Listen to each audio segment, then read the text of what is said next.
Howdy, y'all, and welcome back to this week's special championship edition of the Why Do Boys Make podcast. I am going to be your host this week. I'm Fitzy, talking to you from the championship round. And I got to introduce my co-host because it was going to be one of us. Cor-BAY, how you feeling today? Hey, Happy New Year. I'm feeling great. It feels like I haven't done this in 2 weeks because of last week, but I'm great. I'm happy to be here. It didn't go as I wanted it to, but we're going to talk about that. Yeah. All things considered, fine. We certainly will. And again, it's a real shame that you're not in the championship, but we are, of course, joined by a very special guest today. The man behind the team of destiny, Taylor Crum. Taylor, welcome to the pod. Hello. It's great. It's great to be here, man. We have so many questions for you. I'm sure. So many questions, but we have to start. We have to start with the most obvious. Taylor, why do boys play games? Oh, that's a tough one, you know? The best answer I can think of, to get mad at your friends. Yeah. Let me ask you this question in response. What other activity besides playing games and watching games do you have a 50-50 shot of seeing Cash inflict physical harm to himself? Oh, God. Literally, my first answer is going to be basketball, but that's a game. So you got me cornered. I'm going to say deli slicing. I've seen him hurt himself, but that's all I can think of. Yeah, I think that's it. But, I think that's a fantastic, probably the best answer we've gotten so far. They're fun, though. It's games are games. Speaking of people who play games with other people, Deshaun Watson, a very contentious figure in the NFL. What a way to put it. Do you attribute your success for owning Deshaun Watson at some point this year? My second question is, why did you own him? And number 3 is, why did you drop him? So, the reason I owned him was because my draft was fucking awful. The back half, I really got wrecked. I don't know if you guys have said that we're on an auction league yet this podcast or anything about the rules really, but anyways, lots of betting up this year. Adam really wrecked me on my Russ pick. He kind of pushed me on my max and I was down to $1 for my last 8 picks or something like that. So, kind of rode through in that draft. Don't contribute any success to him, of course, since he put up 0 points in the season. And I did it for the fans. Got to play this year on hard mode, Steven said that to me earlier, and I was like, you're right, man. Look where we are. Oh, yeah, who you are. You played on hard mode, and you rode him all the way. So I know you haven't listened to every episode, but I've said the same. You completed the year on hardcore mode, is what I said, extra difficulty. I also said that you are winning this year with what the speedrunning community would refer to as swag strats, Taylor. So you're really kind of pooping on everyone else here. So that's okay. So you own him for the fans. I want to re-ask Corby's question because I have to know, heading into the championship round, why did you drop him? Yeah, so that was actually a mistake. I meant to drop Kenny Gainwell instead. I did that very late at night. I was going to pick him back up, but I see somebody has rostered him. Did they really? Oh my God. Pretty sure. Wait. Let me see. Last time I checked, there was a transaction. He's a free agent. He's a free agent? Okay. Well, for another I might consider him before game time tomorrow. No, he's gone. He's mine. No, I'm going to pick him up. Stop. Already did.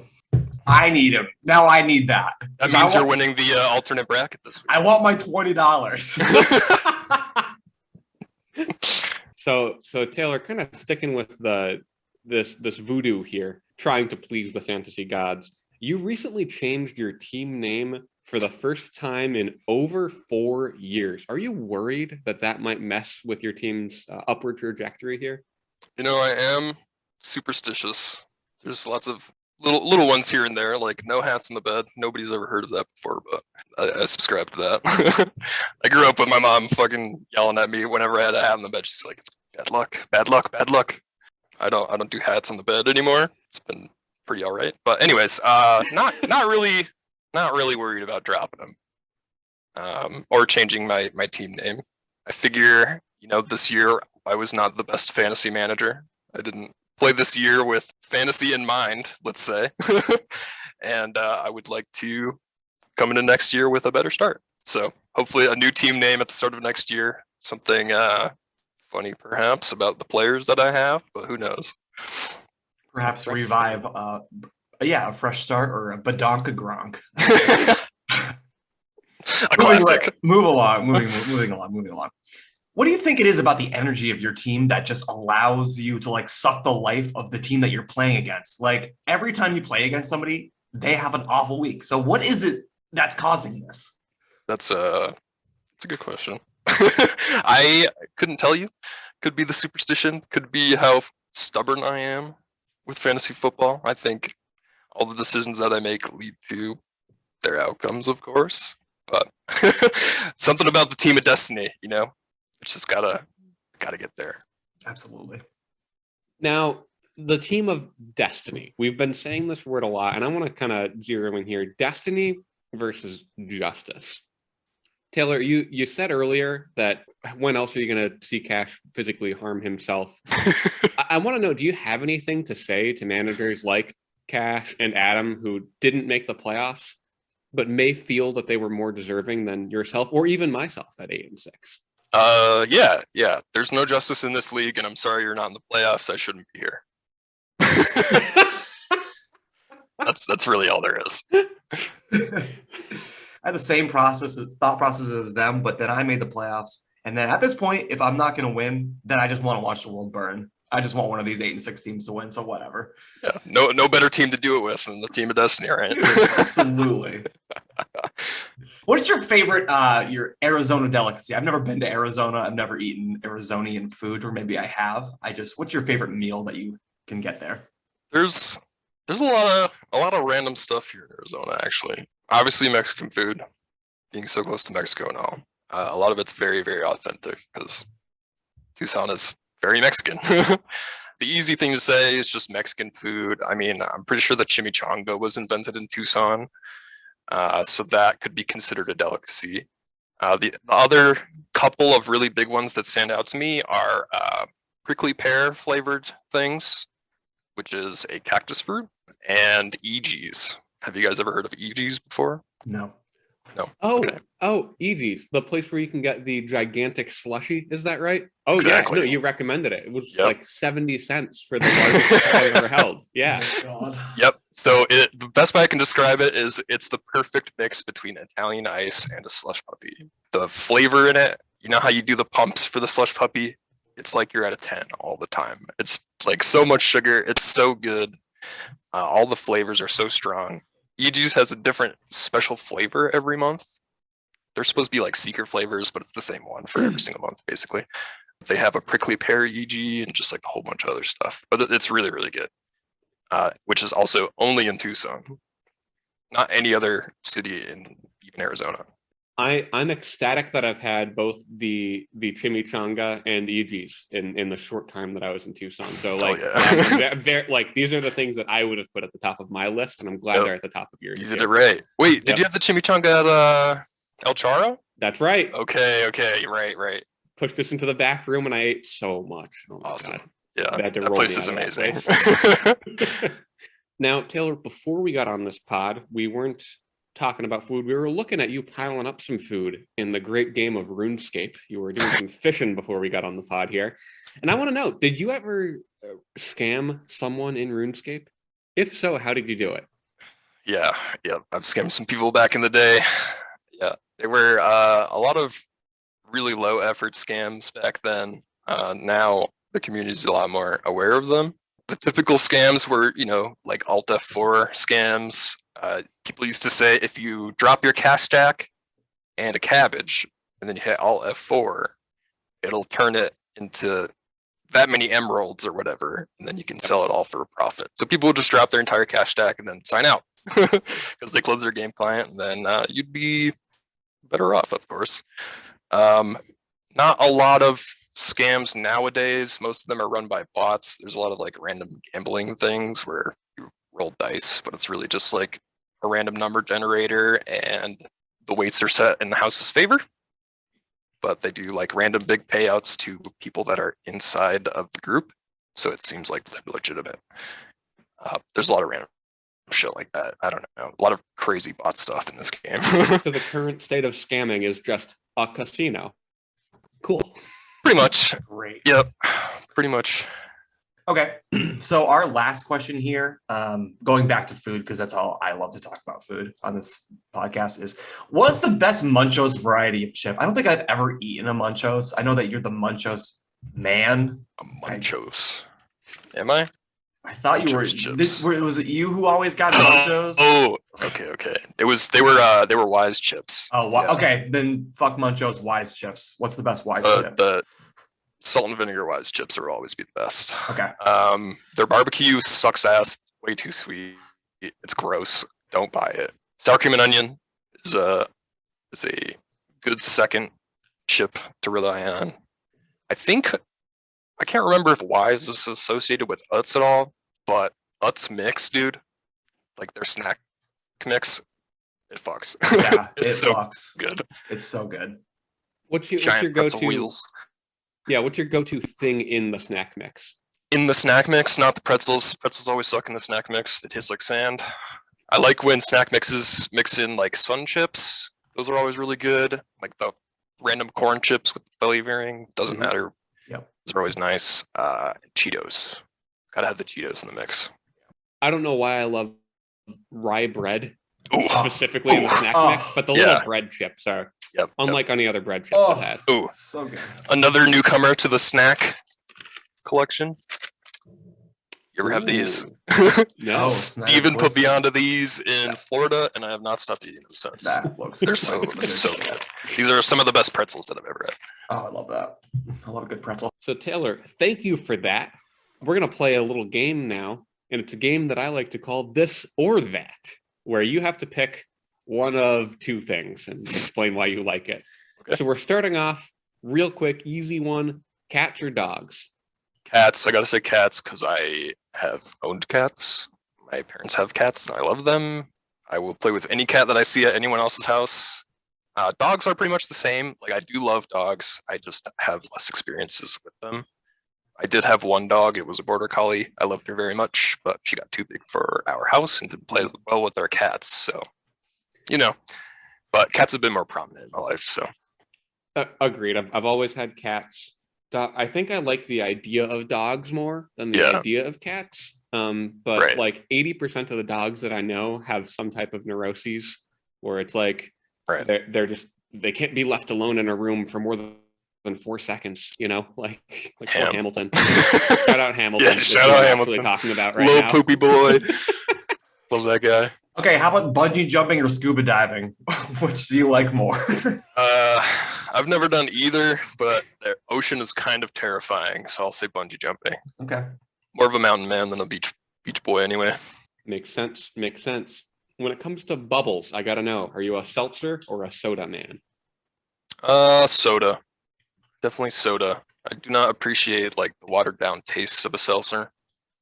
Something about it just doesn't work for me. I know. People loving the seltzers. Just fighting words for this weekend, Taylor. Fighting words. But the best carbonated drink or the best ratio of carbonation to liquid is always going to be a Red Bull. Something about the bubbles in that. So smooth. Speaking of things that are smooth, Cheez-Its or Cheese Nips? Cheez-Its. Yeah. Cheez-Its are always where it's at. Yeah. They're just better. Any particular flavor? I'm really into white cheddar. That's always a good one. I do like the duos that have been coming out recently, though. There's like a Parmesan and a sharp cheddar one that I always get. They sell the little snack bags at the gas station. I pick them up at work sometimes. So probably those. I always like the hot and spicy. They're not even very hot or spicy. Did you see recently they took the Tabasco branding off of it? Yeah. Really? It now just says hot sauce. Yes. Oh, I know that they have a hot wing one. That one's a little weird, but didn't notice. I'll spoil this next bit here. We're not going to be asking you to rank games later. So I want to ask it now. RuneScape or D&D? RuneScape. I've been playing it since 2007. D&D is good, though. It's always nice to be with your friends and stuff, but you can still do that virtually with RuneScape. RuneScape's you could play it alone as well. So It's not fun to what is it? Dungeon master your own D&D campaign. not really. I don't know. I've never done it, so It's okay. okay. It's better with like more experienced players, maybe. But That makes a lot of sense. when they're not checking a door 30 times, perhaps. And so when you're sitting down and playing D&D, what do you prefer? A pen or a pencil? For D&D, a pencil, because you're gonna make a mistake. All right, how about in general? In general, a pen. Okay. Yeah. A lot more classy. Sure. Yeah. No, when I ever want to feel grateful for the world around me, I just think about pens. They keep from drying out for like years in a drawer, and then I pick it up and I rub it on paper for like 50 seconds, and it's writing again. Inspiring, right? It's unbelievable. Unbelievable. Now, Taylor, I got to ask, do you have any questions for us that you want us to talk about? Yeah. What's your guys' favorite animals? I know Corby's actually, but it's a cow. Sorry, spoilers, but Corby loves cows. I can tell you why. Okay, yeah, do that. Let me lead off with a fact about a cow. They drink an entire bathtub full of water and eat 40 pounds of food every single day. Every day? Yeah. Do you know how amazing That's crazy. sounds? Like, sign me the fuck up. Drinking a bathtub of water? Yeah. That's sick. All they do is stand there and eat and shit and piss and just do nothing all day. And what a life, dude. You get your titties pulled. Like, that's gotta feel good, right? I'm down with that. Cute I'm down too. with cows. That's sweet. I mean, like the obvious answer is like my own cat is my favorite animal. Right. Living out here in the country like I do, though, I see some animals walking by out in the street. I've seen a 3-foot long rat snake crossing the road. I've seen a fox walking down the middle of the street. But my favorite thing that I've seen out the window here is a flock of turkeys. It's not even a super fun fact about them, but have you ever seen a turkey flying? No. Oh my God, what an experience. This thing is hulking up. If you've never seen a turkey flying, that's okay. If you've never seen a turkey after it's done flying, sitting at the top of a tree, you haven't lived. Oh man. Because it just doesn't look like it should fit. Turkeys are scary. I don't like So them. I guess my favorite animal that I'll just caveat it with that I've seen out my window is a big flock of turkeys, because when you see them fly, it's sick. Yeah, it's pretty sick. That does sound crazy, actually. Okay, well, what is your guys' favorite animal fact, regardless of the animal? Sure. This one's somewhat inspiring. Couldn't put this one near the top for my favorite animal because I think they look kind of weird, I'll be honest. But the heart of a shrimp is located in its head. It doesn't have to choose between the heart and the brain. The shrimp thinks with its heart. Hell yeah. That's so sweet. That is Shrimps are very inspiration. cool. They're also delicious. So my animal that I'm going to tell facts about is the otter. So did you know that the otter's fur contains 600,000 to 1 million hair follicles per square inch? They have the thickest fur of any animal like on the planet. That's sick. So that's my first fact about otters. I couldn't decide between these two, so you get a bonus one. They are very dangerous, and you should stay 60 feet away from them when you see them. If they notice you, then you're in danger. In danger? Yeah, because they can claw and bite, and I don't know. Everyone says they're dangerous, I guess. So Wait, which animal? an otter. Otter. Oh, what? Yeah, right. I was shocked I've seen too. people with pets, like a pet otter. What? Yeah, Attack crazy. otters. Taylor, what about Pretty you? feisty. What's your favorite animal fact? My favorite animal fact. I don't know about my favorite. There's just so many. Yeah, I've learned a couple recently. Actually, I have a bunny now. I don't know if you guys you guys have probably seen it. My pet bunny rabbit. His name is Peaches. But bunnies are so fragile, it's ridiculous.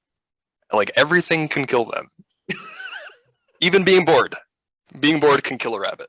Are you serious? Which I think is insane. Yeah. They actually can only breathe through their noses, so they're very susceptible to like respiratory issues. Very serious. He was sneezing one time, and I immediately brought him to the vet. I was like, "Holy fuck, you're gonna die!" Oh my god. But he was fine. Yeah, rabbits are crazy. Cool fact though about shrimp, since you mentioned it. Have you ever heard of a pistol shrimp before? Yeah. No. Pistol shrimps are so cool. They got one huge claw with like this fat muscle on it. And when they snap it closed, they do it so fast that they displace the water in the ocean that it creates a vacuum. And then it collapses in on itself and actually explodes. What the fuck? That is crazy. So sick. It's so cool. That is insane. You look around at how things evolved, and it's like, how did one shrimp getting like slightly more muscle until it got to the point where it could pistol? Like getting there, I don't know how that happens. Really cool. It makes a visual like explosion. Like there's a little flash of light when it happens. It's so insane. So Taylor, I gather that you like animals. So if you like them so much, we're going to go out back and smoke a whole pack of animals. We're going to ask you to power rank these 10 animals that we're bringing up on your screen now from worst to best. Let's see. Worst one, I think, is probably a toss-up between orangutans and seagulls. But I'm going to put orangutans as the worst. Monkeys are weird. That's all I gotta say. Are weird. Also, I'm not trying to go to the zoo and stare at like a less intelligent version of myself. Yeah. Not what I want to do. Anyways, 9 seagulls. They're annoying. They're kind of fun to chase on the beach, but that's about it. Number 8, let's say tuna. They're all right. Very tasty. Can't really cuddle them or anything. They kind of, swim around. Lots of cool tradition around them, though. Like all the crazy Japanese fishmongers that, oh my God, there's documentaries and shit about all that. If you want to watch it, I'm not going to talk about it. Let's see. 7, gotta be iguanas. They're very cool. You can keep those as pets, but a little bit less fun, I think. Also, they can smack you really hard, and that sucks. You ever been hit by an iguana? Like tail whipped by an iguana? Not yet. Remember Steven at Otis parties with the Twizzlers? Oh God, you fucking Same ass. thing. Same thing.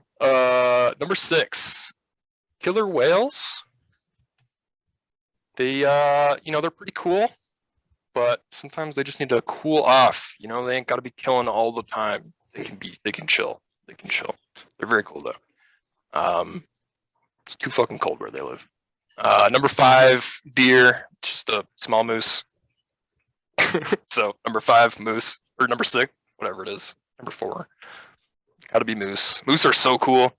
Scary big. Have you ever seen one in person? They're so scary. They're so scary. Moose would have been number 10 for me because they're so scary. Yeah, they're pretty terrifying, but they're kind of cool. They're like magical almost. You see one, you're like, holy fuck. Like, I agree with you. A mythical creature. Yeah, moose are fucking sick. I love those. Right? Number 3, dogs. Love them. I think everyone can agree. Top 3 animal. Number 2, got to be cats. I think everyone can agree. Top 3 animal. Number 1, my personal bias, giraffes. I love giraffes so much. They're so cool. Giant, goofy, awkward horses. They fight with their necks. They slap them together and they can just die from breaking their necks on another giraffe or another animal. My favorite fact about a giraffe is that they use their butts as pillows when they sleep. That's good. Wait, really? Yeah, really they do. Good. They do. They like lay down, they curl around. Their necks are too long. They're not just going to lay them straight out. Like, then they'll be easy prey, So they wrap it around and they rest their chin on their ass. It's very cute. Oh. Taylor, thanks for playing along with Power Rankings. Speaking of playing, let's talk about what happened last week. Taylor, we're starting with you versus Eric, where you got the dub. The Coin and Mike both believed in you. Corby and I lost when we picked Eric. Corby, do you have any thoughts on this matchup here? It's just that destiny strikes again. You bet against Taylor, Taylor's going to win. No, and I bet against Taylor twice. A couple weeks back on the pod, I was very excited to see Eric's name had changed. His team name now said big winner with the picture 53.4. And I give that a very high ranking because it said to me, he's going to have to change his team name again soon. I didn't expect it to be dumbass. Yeah. Yeah. the big thing to really talk about is obviously the Daryl Henderson versus Sony Michel decision. That really, I mean, when you lose by less than 2 points, Yeah. and Daryl Henderson put up less than 2 points, I'm not going to say, yes, dumbass. I mean, Dallas defense scoring 28 points for Eric and still scoring like his fewest in 13 weeks? Crazy that it kind of falls apart like this. I think Big Ben's going to have a good last week here. Hopefully. Derek Carr is going to throw for 500 passing yards like Joe Burrow, but no, he's going to hand off for 500 rushing yards. There we go. But no, I think basically that, yeah, Eric, you got in a bad week. Kittle too. Taylor, I don't know if I can even call this an average week for you. This was, I think, below average for you, and you still sneak into the finals here. So talk to me about that. Trying to remember the timeline here. There was a few weeks where I didn't set a lineup at all. I'm sure you guys have spoken about that. Yep. You would still win. That was also for the fans. But week 16, I think I did everything that I could to ensure the most amount of points out of my team, except for starting Austin Scott over Latavius Murray, my guy. I really like that Mike mentioned my defensive start that week. That was kind of an insurance call. That's actually what ended up winning me that week, was playing the Rams D against my own quarterback, because Russell Wilson sucks. As far as everything else, I got Tyler Locketed. Keenan Allen put 7.5 points up, which was disappointing. And I had to start Drew Lock over Jared Goff because he's a moron. Wish Denver played a little bit better, but that's all right. You're not alone. Kind of a rough season for them this year, eh? They're okay. You see their injury list this week? They're like the most boring team to watch. They suck. Ridiculous. I'm kind of bummed that Teddy's hurt again. That guy's been through a lot, but fucking too. Get out. get off my fucking team. Yeah, I don't know. I just kind of put some players in and they did their job, I guess. Do your job. Next man up. There we go. But I was definitely watching that whole day. It was a nail biter. I was watching. Well, yeah. So Jerry Jeudy had 0 points up until the last 8 minutes of the game, and he was Eric's last player to play. And I was like, all I have to do is fade Jeudy instantly. 2 receptions. I'm like, all right, I lose.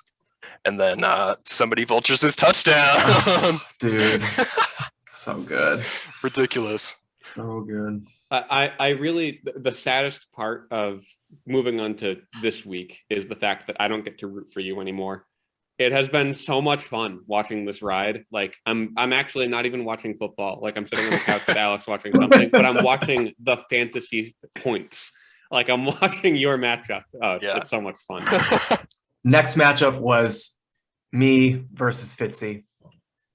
Fitzy beats me handily by almost 100 points when I score 147.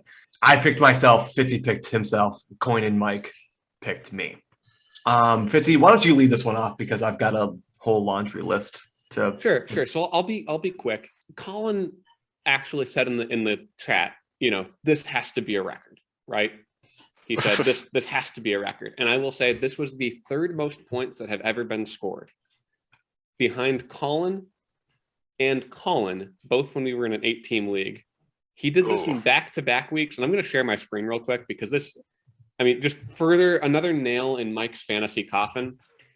In week 14, the last week of the regular season, Colin put up 245 on Mike, who also scored over 200. Oh, my God. But Colin set the record that has not been topped since. Of course, it's an 8-team league. You expect higher scores here, but 245. The next week, they faced off in the playoffs. And Colin drops 244. Oh my God. Are you kidding me? The 2 highest scores that have ever been had, both by Colin, both against Mike, in back-to-back weeks. I looked at this in my spreadsheet and I thought, this must be an error. This can't be right. I had to look this up. So in Tebow, he trusted, and poor Mike had to bear the brunt of that one. I'm just looking at these old team names, man. So many flashbacks. UC Magnums. Oh, that's classic. That's an all-time great team name. It's such a good name. I still think of Children from Steven. Oh, yeah. Dude, I love Children. Oh boy. Oh boy. God damn. I think on Thursday you were point leader, right? You had like 100 or something like that. I think First Fitzy was bracket. point leader all week. I don't Really? even think I ever had the lead. I feel like you were ahead in that matchup at some point. I scored 22 on Thursday. By Saturday, I was ahead 71-13. Yeah. And yeah. Yeah. It was bad. Yeah, I mean, that's rough. Never want to see that in the playoffs. Really sucks. Matt Stafford, 6.5 points. It's very not great. Knox was looking good. Melvin Gordon, not great. Yeah, Melvin Gordon having like his worst week of the season definitely sucks. Yeah. Your flex pop off though. Fucking Rashad Penny, great. Yeah. Other than that, we're gonna get to him. kind of just a disappointing showing. You know? Yeah, Hate to see it. yeah. I mean, did the best team win? No, I don't think so. But I'm not here to complain and make excuses. Fitzy, you had a historical week, and for that reason, you should be in the championship. I guess. I'd like to recap this matchup by paying homage to my team. This is probably my favorite fantasy team I've ever had in my entire life. And I'd like to give all of those players, old and new, a shout out. So everyone strap in. For those who are no longer with us, Cole Komet. You didn't even make my week 1 roster. Thank you for giving me a great pre-week 1 team name, Komet off my team. Dan Arnold. I started you week 1. Thank you for the 2.6 points. You were valuable for the team with the name Arnold's Army. I enjoyed that. Tyson Williams. This one hurts. Thank you for the 18 points week 1 and tricking me into believing that you were going to be a star. Terod Taylor. You suck. Retire. JD McKissick. I drafted you to make Colin mad and it worked. So shout out to you. Gabriel Davis. You keep being you, I guess. Gio Bernard. A stalwart of my team last year. I'll appreciate him for my entire life, more than he'll ever understand, but not so much this year. Buster Badfield. Oh, brother, this guy stinks! Robert Woods, you're an exciting NFL player, and I hope you recover from your ACL tear. KJ Hamler, you're definitely a better NFL player than you are a fantasy player, and I also hope you recover from your ACL tear too. Jared Cook, my namesake for a long time, Cook's Cronies. This old fart somehow pulled off some good weeks for me. Thank you, Jared, very much. Jacob Eason, a waste of $9. Evan Ingram, the worst tight end in the league, please retire. Brandon Bolden, my favorite magician. Love the way you can just disappear sporadically, it's great. DJ Dallas, I can't believe I started you. KJ Osborne, good NFL player, not great fantasy player right now. Mike White, it was hilarious watching you score 30 points on my bench against the Bengals. What a fun week we had. Cooper Rush, you're just a keep away guy. Kind of boring. Samaje Perine, the Perine machine always churns. He's a very vanilla fantasy player. Tajay Sharp, oh God, I was grasping at straws here. JaMychal Hasty, again, grasping at straws. Mason Rudolph, to quote Arnold Schwarzenegger from Predator, you are one ugly motherfucker.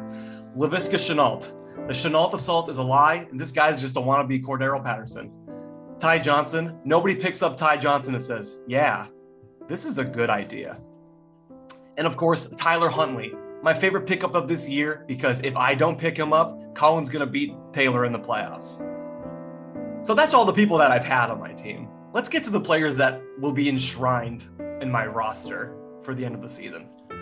DJ Moore, thank you so much for carrying me earlier in the season. I really hope you get a better quarterback because you're going to be so good. Najee Harris, in my mind, you're kind of polarizing because you're not a great running back, but you're good at catching the ball. Better seasons ahead with Captain Fat Fuck leaving town. Dawson Knox, you're about as consistent as I can expect from getting a tight end that wasn't a top 3, so thank you for that. Melvin Gordon, you're one of my absolute favorite fantasy football players in the history of my entire fantasy football career. Thank you for showing me that you still got some juice left in you. I love you. Devontae Freeman, if you told me week 1 I'd be dropping Tyson Williams for Devontae Freeman and starting him consistently, I probably would have believed you because that's how fantasy works. Thank you for not being a waste of $20. Jarrett Patterson, welcome to the squad, dude. Jacoby Myers, definitely a better NFL player than a fantasy player, but thanks for having a good target share. Michael Gallup, I've had people tell me that he's really annoying to own, but I had a good couple weeks with him, so shouts out for the 10 to 15 points that you gave me. Rashad Penny, whew, you scared me for 1 week. Last week, you stepped up. Thanks for the effort. I will probably never own you again. Devontae Smith, I was so pissed when I drafted him because I just expected a bad rookie season from the Eagles. You're a decent flex, and you're going to be amazing. Aaron Jones and A.J. Dillon. Aaron, thank you for being very efficient with your touches and scoring 40 points earlier in the season. A.J. Dillon, fuck you for existing and taking away from Aaron Jones. You fucking suck. Fuck you. Matthew Stafford, your highs were so high and your lows were so low. Overall, it was great to own you for the first time. I'm glad you're on a competent team now. Justin Jefferson, whew, my mouth waters when I hear your name. Thank you for being a top 12 receiver this season and being a set and forget guy. I plan on owning you in every single year that you play in the NFL. And finally, Thomas Edward Patrick Brady Jr. Thank you for being the most fun fantasy player I've ever owned in my entire life. Thank you for only busting once this season while I was away on bye. Thank you for saying some weird shit on Twitter at times this season. Thank you for your rushing attempts that you definitely should not be doing anymore. I really wish that we could have brought a ship home with our names on it. To quote Winnie the Pooh, if you live to be 100, I want to live to be 100 minus 1 day, so I never have to be alive without you. Lots of great names on that list there. Matt Stafford is the best. Love having that guy. Michael Gallup can confirm, very irritating to own. And Fitzy, I think, didn't you have a bet with Mike about Sharp 1 year? Okay, almost certainly, because Tajay Sharp went to UMass. Shout out. So I love Tajay Sharp. I definitely had bets with Colin about it in the past. I think it was, it might have been Colin. I think it was receiving yards on the year, Sharp versus Aguilar. Oh my God. Oh God, talk about a bum bet. I think that's what that bet was. I'm pretty sure. That's amazing. Yeah, that's I think you guys made that at Cash's house, actually. Almost certainly. Almost certainly. That's great. Yeah, Corbett, it was beautiful to hear all those names. Hearing DJ Dallas's name come out of your mouth was a surprise. I did not realize you had him at some point, but bye weeks are tough on us all. I mean, I started Alex Collins twice, so they're pretty much the same guy. I think Adam would disagree. I know Adam is strongly in the Alex Collins is the worst guy ever camp. And I agree. He was great in Baltimore. I loved him there. Yeah, for sure. But he sucks now. Listen, I don't want to rub it in. You had a decent week, Corby. I just had 5 guys score over 25 points, including how did Joe Burrow put up 47? Yeah. Just because we made a bet, right? Was this just because we made a bet. 5 or did he make it over 500? 525 passing yards, 4 touchdowns, and he threw in 11 rushing yards. Oh, they called one back at the very end, right? Yeah. Yeah, darn. God damn. Yeah. Well, hey, he got that out of his system. So, Taylor, you get to face a depleted, tired Joe Burrow. I'm really putting it all on Jalen Hurts this week. I'm loving the news for my team this week. Actually, there's lots of good things going on. I'm gonna save some of my comments for when we get into breaking down our upcoming championship matchup. But I will for now say, you spending exactly $17 on Cam Akers and Trey Lance, well targeted, because I did have 16 on Trey. So I guess with that, let's dip our toes into the only thing more fun than the championship. It's the losers bracket, where we had Adam versus Chris P. Adam wins 167 to 125. So Chris P moves on to the finals of the losers bracket. We pretty much all knew that would happen. The coin lost. We also, on the other side, had Brandy versus Mike. Brandy wins 149 to 138. Mike, who was very mad that I picked him to lose it all, advances to the final round of the losers bracket. Sorry, Mike. I'm gonna win. And that's actually going to wrap us up for what week 16. And before we get into week 17, Taylor, I understand you have a small segment for us today. I I do. I prepared a nice spreadsheet here. It's kind of a recap on some of the more notable trades from the season. I like that. Let me get this up. Can you guys see this? Yes. Yes, sir. Okay, so this is our transaction recap. I wrote this on 12/28, which is what, 3 days ago? Obviously, to start off, we have to start off with one of the best trades of this season, right? It's what I attribute me being in the playoffs to. Other people may think it's an awful, awful trade, which the data would also show. But I'm in the playoffs. I'm in the championship. I don't care. Goff did what I needed him to do. Anyways, this trade here, Colin traded away Tyler Lockett, Jared Goff, Boston Scott, and received Austin Eckler, Cole Beasley, and Mark Ingram from myself. The main data points here are their season projected. For this number, I took their actual projected for that week, and if they missed any time, I averaged what they actually scored or what they were projected for week to week in which they actually did play, and assigned that projection to those weeks where they may have been injured, on COVID reserve, or anything like that. So this trade here was literally day one of the league. It was immediately after our draft, in which I had one starting quarterback in a 2 QB league. So you can see on the season, I actually lost 94 points, fantasy points total, because of this trade. On the week, though, I did get 16, which was kind of nice. That was a good week. Here's some of the main notes for this trade. I was actually offered Andy Dalton for Julio Jones straight up, and I decided not to take that.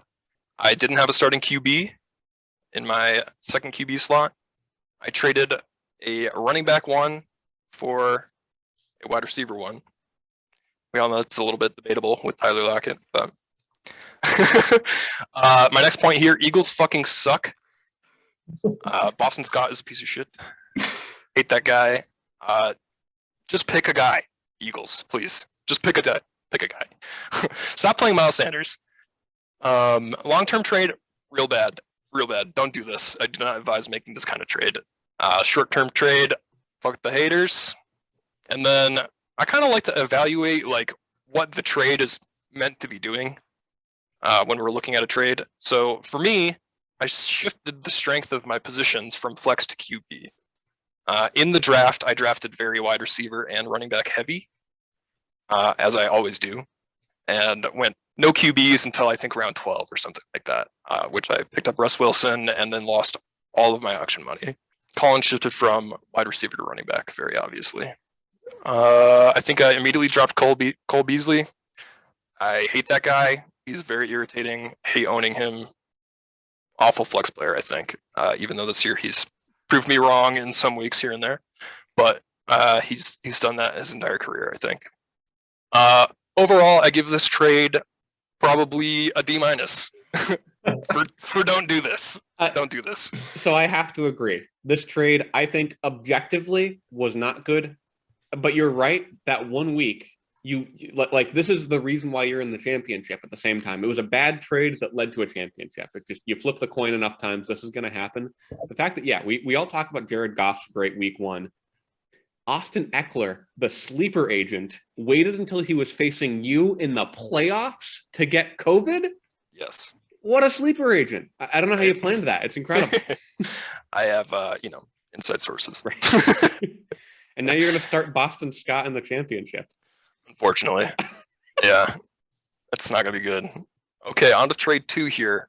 This is kind of a standard trade. These are trades that I would like to see more often. These are largely inconsequential, I think. They're mostly shifts to make up for your team's deficiencies week to week, I would say, or perhaps maybe your roster's weaknesses, shifting one strength of one position to another. In this trade, we have Colin trading away Trevor Lawrence, the brand new rookie QB, DK Metcalf, and Mike Davis to receive Kirk Cousins, Marvin Jones and Miles Sanders from Tyler. As you can see from the analysis here, it's pretty even overall, I would say. The season actual was only a 15-point swing, almost 16 points. But if you look at the projections here, Colin was actually supposed to walk away with 63 more points on the trade than Cash did. I think a lot of these trades come down to just game feel. A lot of it is just kind of knowing the players and where they fit into their spots. But I would say this is a really solid trade overall, probably like an A-, just because there's always there's the mystery of if they're going to get hurt or are they going to play, all this stuff. Do we really know if DK Metcalf is going to live up to Metcalf standards with Russ Wilson sucking so bad, that kind of stuff. In the end, it was actually a good trade.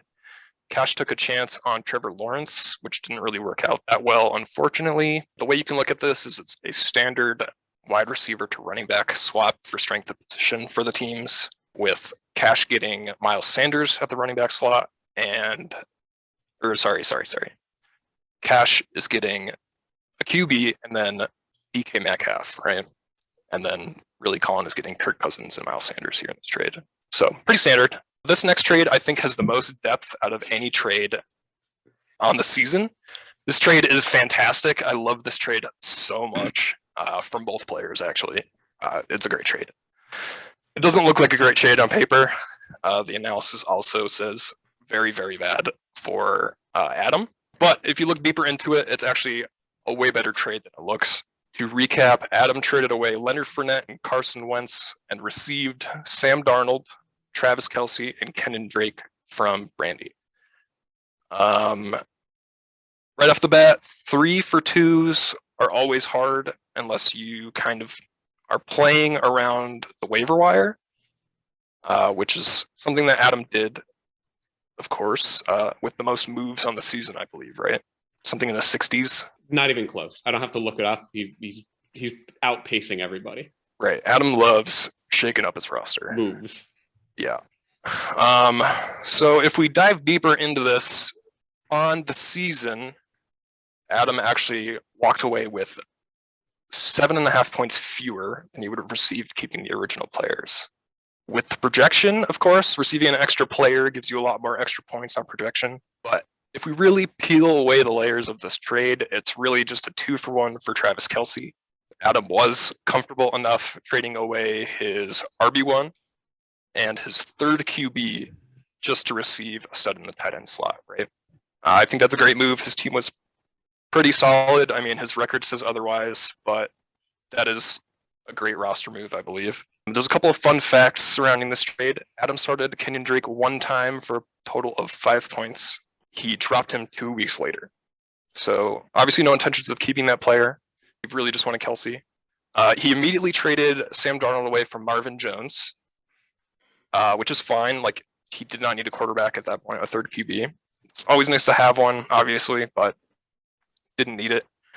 He started Marvin Jones twice for a total of 10 points. And in the weeks in between, he scored double digits both times. This sounds like a quintessential Adam guy. Boomer bust player. Adam loves to stream his flex players, and it didn't work out for him the 2 weeks he tried. Brandy did really good because she knew when to trade a stud. It's really hard to give away Travis Kelce. It just sucks that their season scripts didn't go well after this trade. Carson Wentz and the Eagles fucking suck, so sorry about that, Brandy. I wouldn't trade for that guy ever. Again, it looks really ugly, but Adam made a good trade here. It's fantastic. Probably just give it a solid A. A plus. It doesn't really warrant the A plus because it didn't really work out for him. If this trade worked out and he won this league, that would be like a legendary trade, I think. Yeah, no, the two most cursed teams in the league, both teams that had 100 more points against than anyone else, you know, like they had to try to do something. I would like to apologize. When I first saw this trade, I immediately said, you don't trade away Travis Kelce like this. I didn't realize that Leonard Fournette was actually going to be like an RB1. He was so good. Yeah, Leonard Fournette is sick. I had to look it up. Like before this trade, he went like not so good for the first month and a half or so of the season. Then he was like 17, 30, 17, and then it's the Fournette way. And then 7. And I thought, that's it. He's going back to his 7 ways. After this trade, He's like 20 every week. Yeah. What a guy. Yep. When did Leonard Fournette become a PPR guy? Right? What Not the Leonard fuck? Fournette I remember. End of last year. Dude. God, he's good. Yeah, that's a good trade. Anyways, on to the next trade here. It's also an Adam trade, and it also happens to be probably the worst of the season. Where did it go? Oh, wait, it's in our notes here.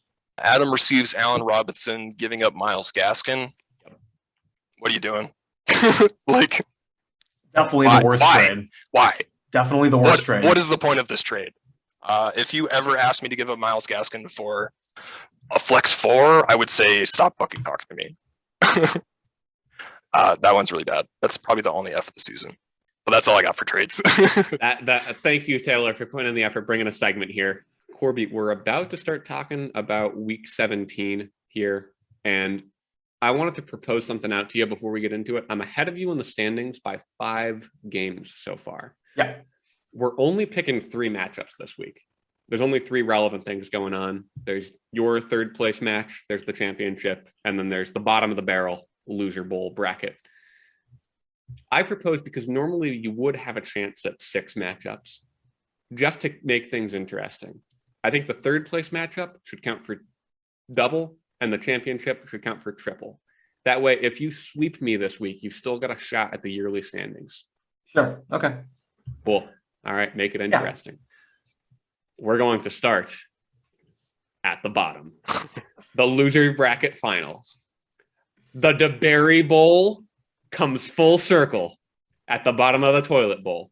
It's Fem Shep and Eugene Horowitz himself, Mike B and Chris P. Corby, why don't you start things off, because I see you wrote it down. I'm picking Chris P here because I am. That's all I've got. I don't waste time on peasants like this. It's good to see the battle for DeBerry. I think this is the 4th time they're facing off, because I think like they officially faced in the real losers bracket too. So I love to see them continuing to fight over this scrap of land. And it's got to be Mike. Mike's going to lose because Mike's team is destined to lose. If Mike were coming back next year, maybe he'd win. But the fantasy gods will punish him for his poor decision-making. And he will lose yet again, as he always has and always will. Taylor? Damn. Damn, dude. Did that just undo all of the facing that you did last episode? Listen, all right. You know, I tried to be nice to him. He wasn't going to be nice back. So that's that. Mike, I hope you never win another game of fantasy football, because you're going to quit. Honestly, I don't know, man.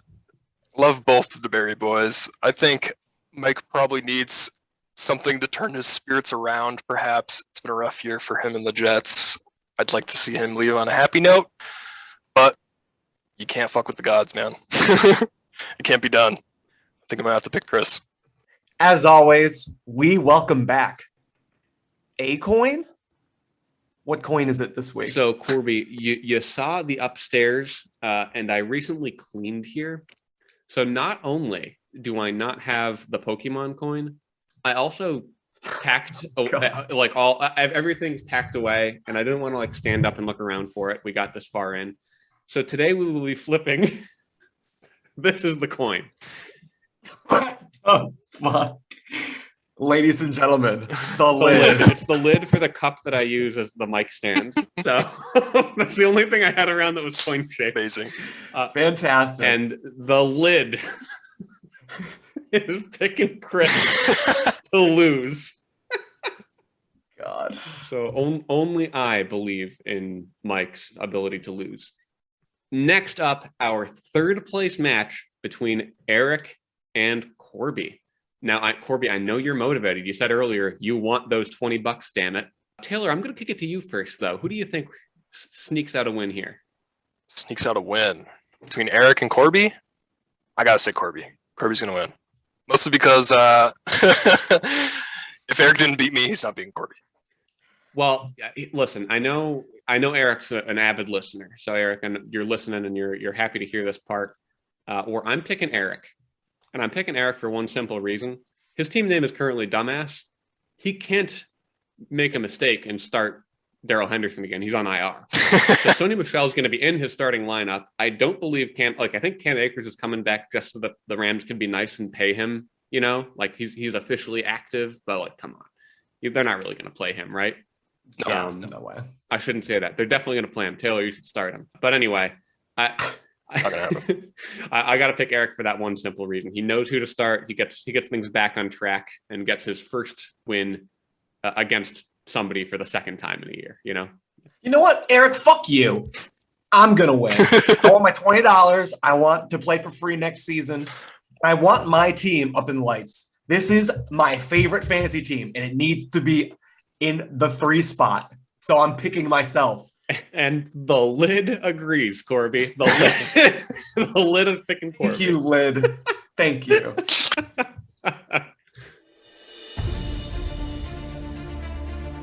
And finally, the battle of 2 8-6 Titans. In the blue corner, hailing from Wexford, Ireland, weighing in somewhere between 150 and 195 pounds, it's Sir Sales! And in the red corner, hailing from Peach Strings, Arizona, weighing in, once again, somewhere between 150 and 195 pounds, the team of destiny, Taylor! The way that we're gonna break this down is tail to tape. I base it off of your current starting rosters, so if it's not accurate, then I'm gonna make a bunch of jokes that aren't gonna make any sense. At the quarterback position, we start with Fitzy, with Joe, the Mole Burrow, and Jalen, of course, the Runny Badger Hurts, versus Russell, One Thumb Wilson, and Trey, Sir Lance a lot. For this, I'm gonna say that Fitzy has a slight edge, just because we know who these guys are. Yeah. I know Russell Wilson was good at some point. I don't know what the fuck happened to him. I couldn't tell you when. Right. The thing that's most interesting to me about this matchup is Trey Lance because, who are they playing? They're playing the Texans, who suck.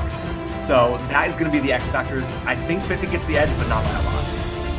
And at the wide receiver position, we've got Fitzy with Devontae, the Destroyer Adams, Michael Keenan Allen Light Pittman Jr., Brandon Yucky I Yuck, and Brandon 4-foot-tall fast dude Cooks versus Taylor's squad of Keenan Sleeves Allen, Tyler Streaky Lockett, Amari. Have you watched this guy play? He runs 3 miles an hour, Cooper, and Deontay QB Proof Johnson. Easily the advantage here goes to Taylor, in my mind. I think the blow-up potential is there with Lockett if they can figure it out. God, please. If Russ can do it, that's great. I do, and I have no concerns with the other guys. Fitzy, I don't like those guys. Sorry. Running backs. We've got Ronald, less than 100 yards in his first season. Jones starting off Fitzy's squad. Then we've got Devin. This guy is being started in a championship matchup, Singletary. And Damian, questionable every week, Harris. Rounding up Fitzy's squad. Going up against Taylor's squad, Josh. I forgot this guy is in the NFL, but he's pretty consistent. Jacobs. David, an actual good football player, Montgomery. And Boston, the Massacre Scott. Slight advantage here for Fitzy because Rojo, I think, overall has higher ceilings. As long as he doesn't fumble in the first quarter like he usually does and then gets benched. Tight end, we've got Mark Aaron Andrews for Fitzy versus Taylor Hunter. This guy has 9 touchdowns, Henry. To me, this is the biggest positional disadvantage, like disassociation between the teams. I think Fitzy has this advantage heavily, but like Taylor said earlier, the Jaguars matchup is pretty juicy. Finally, we've got defense. LA Rams against a backup QB with Chicago against a backup QB. I think that this is a wash here, so nobody gets any advantage. With this in mind, if you're doing the math like I'm not, logically it appears that Fitzy will be the winner here. But this is fantasy football. And when you stack the odds against the team of Destiny, Destiny still arrives. Fitzy, fuck you, I'm taking Taylor. Choo-choo! I agree with a lot of things you said. Definitely Joe Burrow just coming off a 4 touchdown game is kind of spooky, right? I think I have a lot of positive game scripts for my team this week. There's a lot of things to like in the news and headlines. The Seahawks into Detroit is great. That they're going to be up against a backup QB. So I expect them to have the ball a lot of the time, hopefully. So that is positive for me for Stinky Russ and Tyler Lockett. Trey Lance, I think, just like his Yahoo Notes, has championship winning potential. They are against the Texans, and the Texans are hot trash this year. Keenan Allen hopefully can bounce back from a 7.5 point showing last week against the busted Denver Broncos. Their injury list is longer than their stat sheet, I think, for this year. Josh Jacobs, I like. He's just a solid player. I hope that it's just a crazy high scoring game. I just need them to score points, except for Michael Pittman. David Montgomery is always great. Hunter Henry into the Jags, I think, is going to be amazing. Mac can just dump it off to Hunter Henry all day long. Amari Cooper is always kind of spooky, but they are in against the Cardinals, who had, I think, 7 penalties in the first half last week. So hopefully, Amari Cooper sees the end zone. Boston Scott, I hate that guy. I hate the Eagles, but they're against a even worse team, the Washington football team.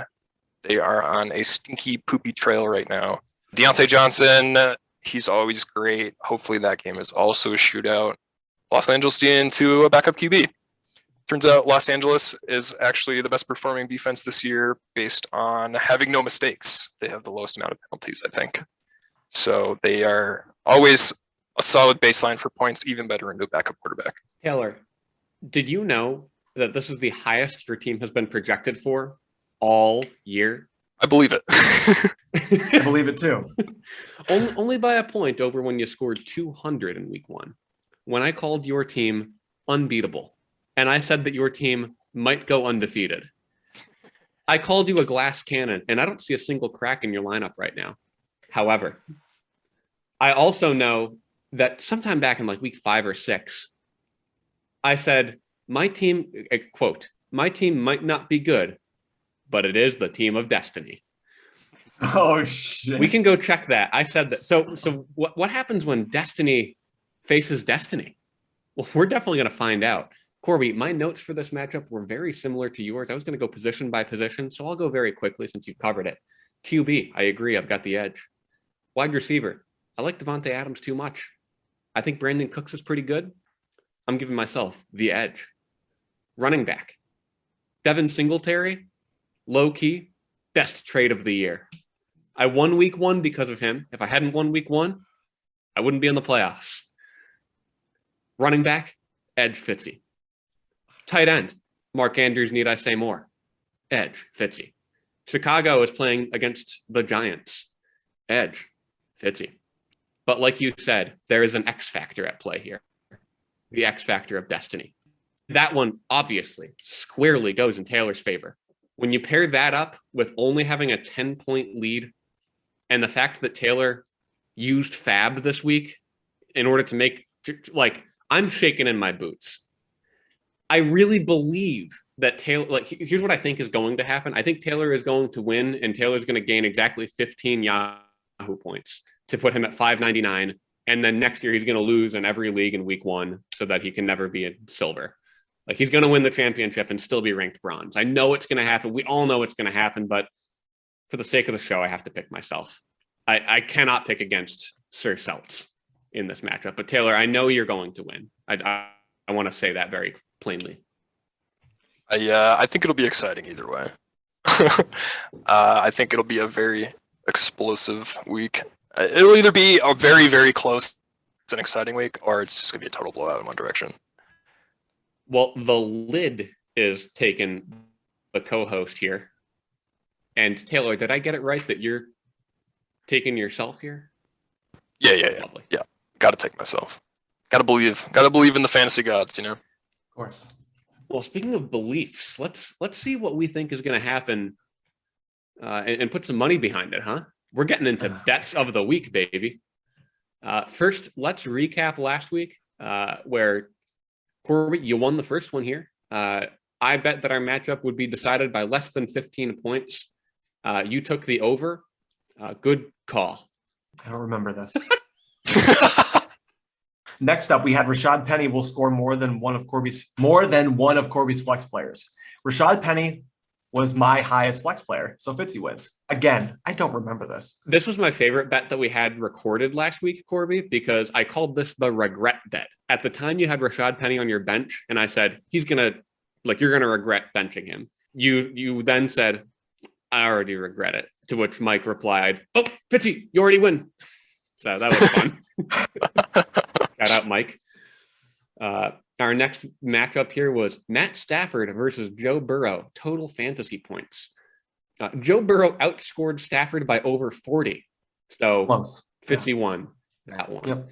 Winner of our matchup will score an odd number of points. Corby takes even, Fitzy wins with 243. I just love hearing that number. That's why I had to write it down to make you read it. I'm sorry, was that a whole number, 243? The decimals, when you go back and listen to the audio, I said like 157.98 is an odd number, so one's digit. Next, we had a couple bets with our guest Mike, where Fitzy bet that Ronald Jones would outscore Dawson Knox.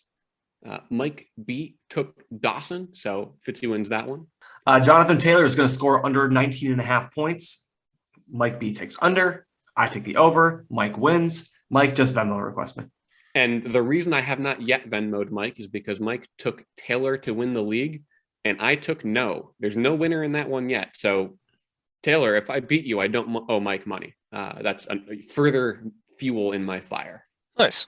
Looking at bets this week, Corby, I got to ask first, did you bring any this week, or were you feeling kind of down and out?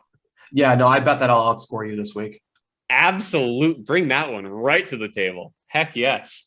Now, I want to start back in the losers bracket, and it's a really simple one. I bet that Mike will win the losers bracket. He will advance, so he's going to score less than Chris this week. Fine, I'll take Mike to score more points. Yes. Okay. Yeah, Chris P will be the biggest loser. I don't even think I had any others actually. Taylor, you got any bets? We can make one. Oh, Taylor, I want to make a couple. Bets. Well, you said that you have the edge in the wide receiver, right? You believe that? So I've got a fun wide receiver bet for you, and okay. I think it's one that you'll take. I think that I will be winning going into Monday night. Now, this says nothing about how much Deontay Johnson's going to put up so far, but Deontay Johnson playing Monday night, it's the only Monday night matchup we have. I simply think that I'm going to be in the lead heading into that. The problem is I agree with you. Okay. Nope, that's not a problem. We can agree there. My next one on your team, I believe Boston Scott will outscore his projection. I'm going to say no. Oh, heck yes. Yes. I'm going to say absolutely no, because I hate that guy. He will probably twist his ankle and then sit with my luck. And then Kenny Gainwell on my bench. That guy. Love having whole just position the whole platoon there. Dude, so why bad. I don't know why I always do this to myself, but this year I have 2 timeshare Eagles running backs. Last year, I think I had 3 Cardinals wide receivers. I think a couple years before that, I had 3 Dolphins wide receivers, something like that. I don't know how this happens really or why. And you keep bringing up these position groups, and like I don't remember 3 good receivers on the Dolphins. You know, it's not like these were all studs. Me neither. Yeah, me neither.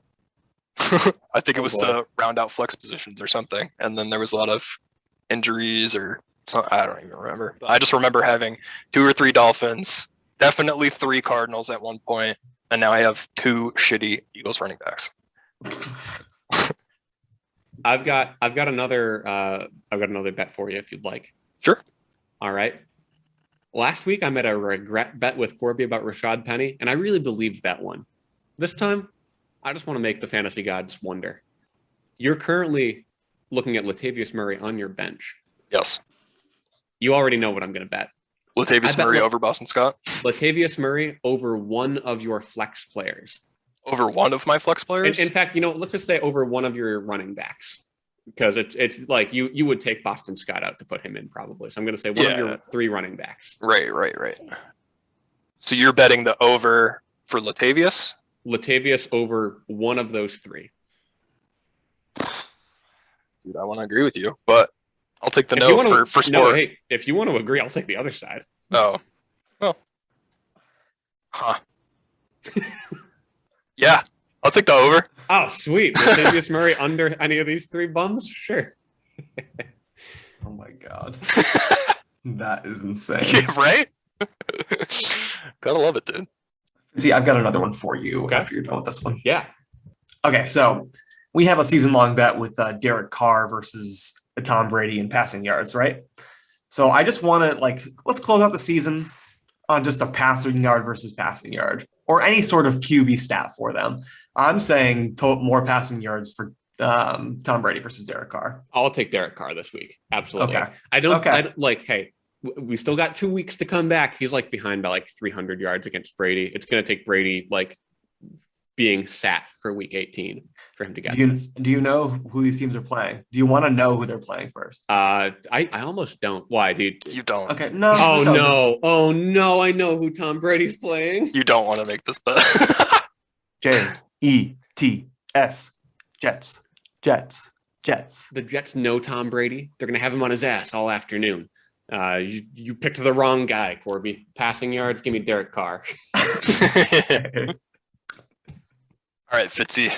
My wide receivers plus my tight end will outscore yours. All right, so let's make sure I gotta just double check the matchup here. I think we have an even 1, 2. Okay, yep, we have an even number. 3, 4 plus a tight end. Yeah, we have an even number. With the caveat that there's a small chance I still tweak my lineup here a little bit. A couple things are a little bit up in the air. I picked up. I'm probably not going to play Ogumbawale, but I might. You have to. I might play Dare. I really like. The question is would I take over a wide receiver or over someone else? Somehow, and I don't understand this. Brendan Ayuk is the 2nd highest projected wide receiver on my team. He's probably the first one I'd take out of the lineup. I'd rather play Cooks than him. I think. I don't know.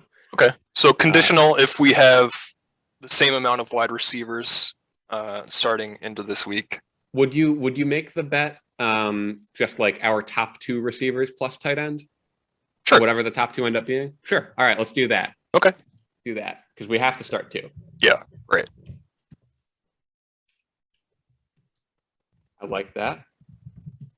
Taylor, we've got a couple of fast boys playing quarterback this week.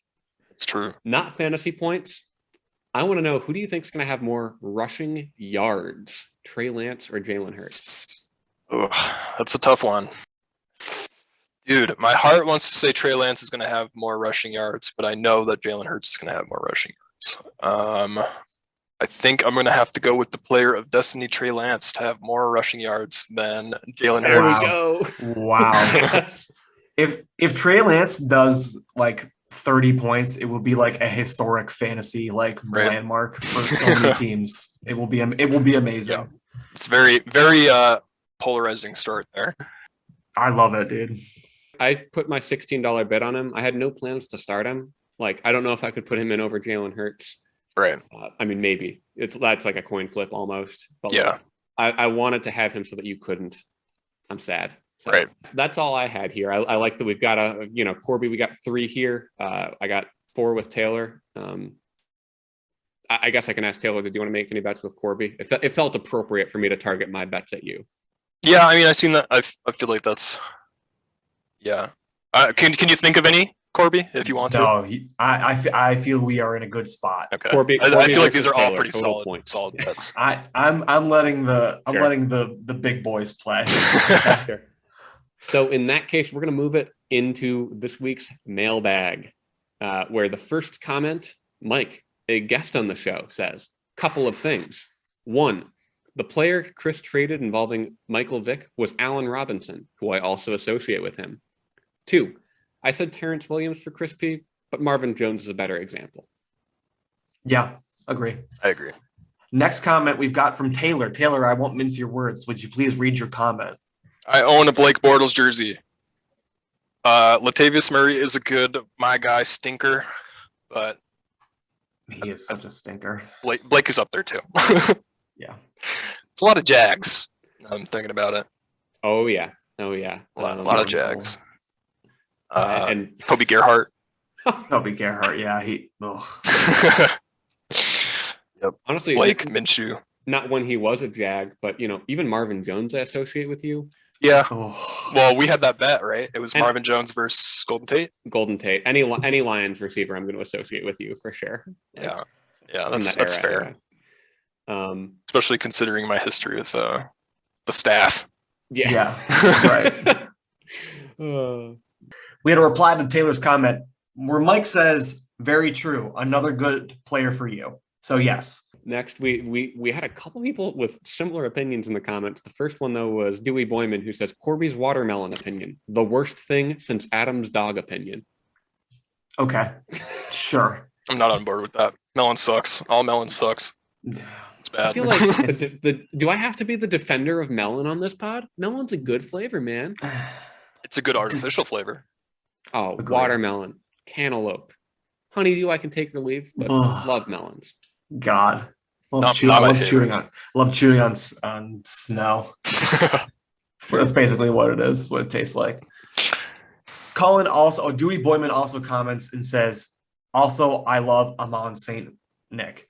I mean, obviously, Colin didn't love it enough to pick up all the Seans that were available. He just picked up all the Taylors, but I understand. I understand, Colin. We'll continue our little rivalry here.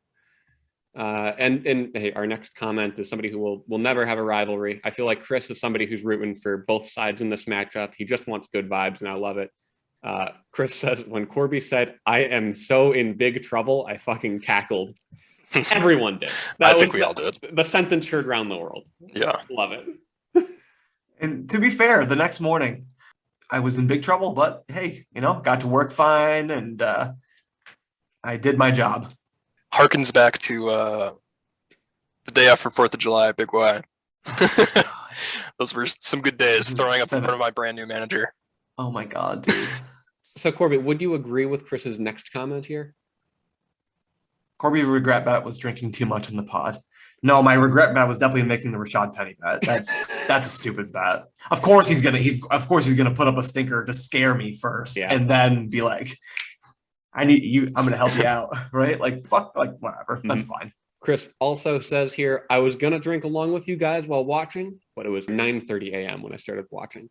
Yeah, 9:30 a.m., 9:30 p.m. Wouldn't recommend it either way. No, you could tell you if you can drink along with all the drinks you saw getting drinking during the pod, go for it. But there were a few off-camera shots too. So yes, definitely. If you're playing that game, go with what you can see. Yeah, love this comment though. Really sheds light on who Chris is as a person. Yeah, bringing the Bud Light bad boy vibes all the time. Great person to have in the league. You guys see Chris's tweet the other day? The CDC, Chris Danger Colby recommends you have a Bud Light with every meal. Some of the best content in the world comes from Chris. Love it. Subscribe. Seriously. Let's go. Really making the most out of his alias here. Yes, that's right. Adam chimes in and says, guys, melon is so good. It's not. He also is going to list off some of the bums that he associates himself with, which I'm really excited about because there's one that he didn't list here that I associate with him. He says, first off, Andre Ellington, which is definitely without a doubt the number one to me. Kenneth Dixon, another one. Boston Scott, for sure. Kenyon Drake, for sure. Derek McKinnon, for sure. And a 2 tight end league special, fucking Jack Doyle, no doubt. I'd also associate Michael Floyd with Adam. Mm-hmm.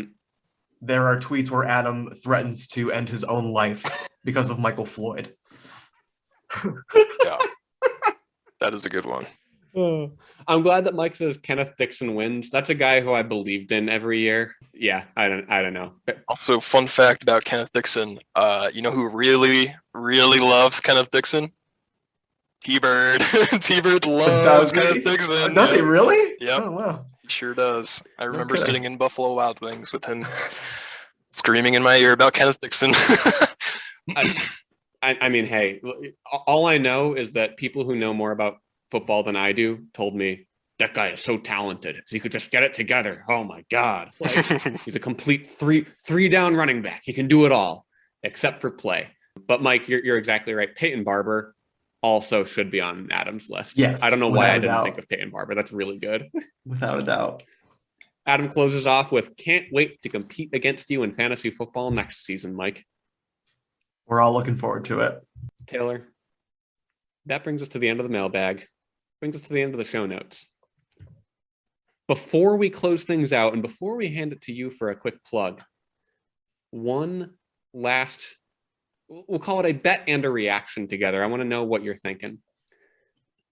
I will make a rare $10 bet that you will not achieve a silver rating this weekend. Oh. Ooh. Wow. Again, Fitzy, I would love to take that that side because I also think I'm going to fall short, but who knows? You said that it's an average of 16-point swing on your rating. That is the average. On average, if you win, you'd make. And that's exactly what I need, right? For 600. Yeah. That's if destiny wills. I want, but before we close out, I do want to just get your quick chance here to now respond to the allegations made against you. Basically, you were the target of a long video recently published to the podcast. So I'd like your raw, honest reaction to the investigative journalism. I think it is a very fair assessment, obviously, by the data presented. It tells a story, and it tells a fairly accurate one. I think there's a lot more to the success of a team than the numbers surrounding it, of course. The big keyword this year has been destiny. Also, while I was looking through all of those trades earlier and kind of digging up some dirt on the season and the owners in this league, there's a lot of stuff that happens behind the scenes and a lot of pretty big bets that people make on themselves and players that they choose to pick up. So I think there's a lot of unsung successes in a lot of the transactions that happen around the league. Like we talked about the Adam and Brandy trade earlier. That trade is fantastic, and it's awesome. But as far as my success goes in this league, I think I have top three out of the 8 years, and this will be the 4th out of 8. So maybe I'm just hitting unlucky streaks or whatever, but in the playoffs this year, so can only hope for the best. In my adjusted rankings, your finishes these past few years have been 12, 3, 12, 4, 12. Let's see what it is this week. You're a home run hitter. You're either gonna make the silver bronze medal game, no pun intended, or you're gonna be dead last. And this year you found a way to be both. I'm really, really so impressed. Truly. It's great. Yeah, it's great. I think, are you in Adam's league, Fitzy? The 2 tight end? The $100 league. Yeah, you are. Okay. When did I start at the same time you did, or were you playing a couple years before that? I think I've done 4 years of that one. I've gotten twice, or second. I did back-to-back years.